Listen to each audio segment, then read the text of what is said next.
আসসালামু আলাইকুম রহমতুল্লাহ। Super global হোস্টের পক্ষ থেকে আপনাদেরকে স্বাগতম। তো আজকে আমরা দেখব কিভাবে প্রোডাক্ট এবং ডিসক্রিপশন আমরা আলাদাভাবে লিখতে পারি। তো এখানে আমি একটা এক্সাম্পল দিচ্ছি। এখানে একটি ইনভয়েস আছে। তো ইনভয়েসে দেখুন এখানে প্রোডাক্ট শো করছে, প্রোডাক্টের লেভেল শো করছে। তো এটা এভাবে আসছে। তো আমি চাচ্ছি কি যে এই প্রোডাক্টের যে এখানে যে শো করছে এইখানে যে লেখাটা আসবে ডিসক্রিপশন অথবা লেবেলের এখানে ওই জিনিসটা আসবে না, এখানে আরেকটা জিনিস আসবে। অন্য একটা আমি যদি একটা প্রিভিউ করি, প্রিভিউ করে আপনাদেরকে একটু দেখাই। তো এখানে দেখুন প্রোডাক্টের যেই কথাটা আসছে ডিসক্রিপশনে কিন্তু সেটা আসছে, কিন্তু যদি আপনার ক্লায়েন্টের রিকোয়ারমেন্ট আলাদা হয় যে তারা চাচ্ছে যে তারা ডিসক্রিপশনে একটা লিখতে এবং প্রোডাক্টের এই লাইনে আরেকটা লিখতে, সেটা কিভাবে করবেন সেই জিনিসটা আমি দেখাবো। তো সেটি করার জন্য আমি ব্যাক টু এডিট মোডে চলে গেলাম, অর্থাৎ আগে যেভাবে ছিল সেভাবে। তো এটা করার জন্য আপনাকে যেটা করতে হবে, এবং এখানে মনে করেন আমি কিছু অ্যামাউন্টও চেঞ্জ করব, তাহলে কিভাবে করতে হবে? প্রথমে আপনাকে এই ইনভয়েসটি ক্যান্সেল করতে হবে।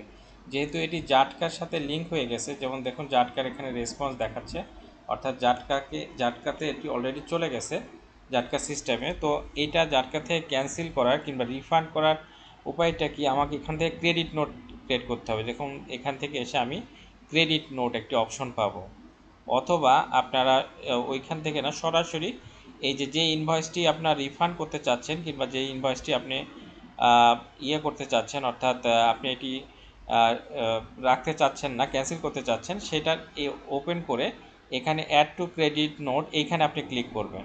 তো অ্যাড টু ক্রেডিট নোটে ক্লিক করলে আপনার এখানে করে কনফার্ম করলে আপনার এরকম হবে। যেহেতু আমি এটি অলরেডি করছি, তো আমি এটি দেখাচ্ছি যে এটি কিন্তু ক্রেডিট নোটের মধ্যে আসছে। যেমন এখানে দেখুন যে আমি ওখান থেকে অ্যাড টু ক্রেডিট নোট করার পরে আমার কিন্তু এরকম আসছে, যেরকম রিভার্সাল, এটা হচ্ছে মানে এটা রিভার্স হয়ে গেছে, এবং আমি এটি জাটকাতেও সেন্ড করে দিছি। এবং জাটকাতে এখানে সেন্ড টু জাটকা ফর ক্লিয়ারেন্স এখানে ক্লিক করতে হবে।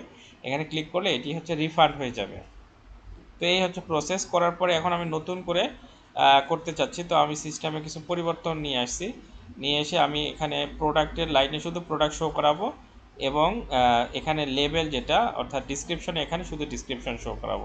এই কাজটা আমি করছি। এটি হচ্ছে আমি একটি ডুপ্লিকেট করে নিছি। তো এখানে ড্রাফট আছে, এখন আমি কনফার্ম করি নাই। তো আমি প্রিভিউ করে আপনাকে এটা দেখাতে চাচ্ছি। প্রিভিউ করে যদি করি, তো দেখুন এখানে কিন্তু প্রোডাক্টের লাইনে শুধু প্রোডাক্ট আসছে, এবং ডিসক্রিপশনের লাইনে কিন্তু আলাদাভাবে এখানে ডিসক্রিপশন শো করছে। এখানে কিন্তু প্রোডাক্ট আর ডিসক্রিপশন এক শো করছে না। এবং আমি এখানে যেরকম ক্যাটাগরি ওয়াইজ শো করছিল, এখানে যেমন দেখুন যে স্টিল পিকচার, কার্পেন্টার, আলাদা আলাদা ক্যাটাগরি, এখানে ক্যাটাগরি না শো করিয়ে আমি একবারই শো করছি। অ্যাকচুয়ালি এটি এই যেই যাদেরকে ইনভয়েসটি করা হচ্ছে তাদের একটি রিকোয়ারমেন্ট ছিল এটা, তারা এইভাবে যাচ্ছে, তো এইভাবে করা হয়েছে। তো আপনাদের কারো প্রয়োজন হলে বলবেন, তাহলে এখানে যে কোনো যে কাস্টমাইজেশন, যে কোনো ধরনের পরিবর্তন আপনাদেরকে করে দেওয়া যাবে। আসসালামু আলাইকুম রহমতুল্লাহ।